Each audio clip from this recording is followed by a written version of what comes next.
Part of the fun that I have working with doctors is that they're all unique.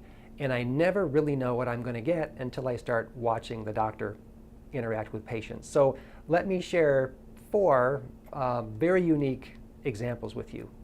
The first individual is, after watching this individual for a little bit, I thought, this guy is Don Rickles. And if you remember Don Rickles' humor, I thought it was hilarious, but it had a bit of an edge to it.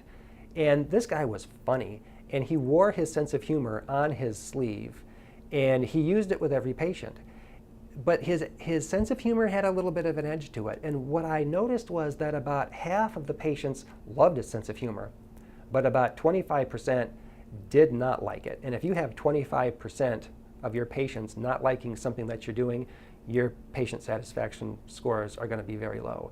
So I knew I couldn't tell him to stop being him. He had a sense of humor and he needed to use it, and it was funny to many people. But I worked with him on developing a sixth sense so that he would know when to tone it down and just go plain and polite. And he did it, and it made a big difference.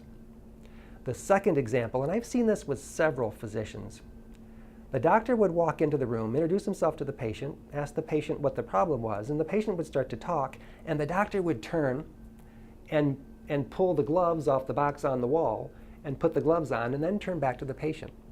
And this physician had no idea that he did that every single time he was meeting a patient. So he was not putting his best foot forward, and addressing that was very easy. Basically, he waited to put his gloves on until the physical exam, and then did it when the patient was not talking. The third example was the physician, and this was in an urgent care setting. The physician would be in and out of the room, but would just stop doing something and go leave the room and never explain why. So, and this was disconcerting to patients. So the fix was very simple. We talked about, here's the rule. Every time you leave a room for any reason, you explain to the patient why you're going and approximately when you'll be back.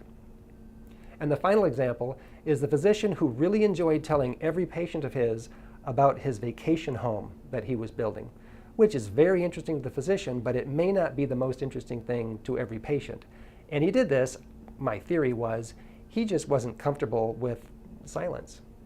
And so to help him fill the silence, I encouraged him to show his work and process what he's thinking out loud with the patient as he's going through the physical exam.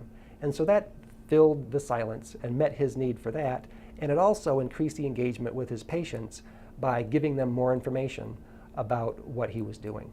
So 4 very unique circumstances, and each had ways that the physicians could address them, and they all did, and they all increased their satisfaction scores.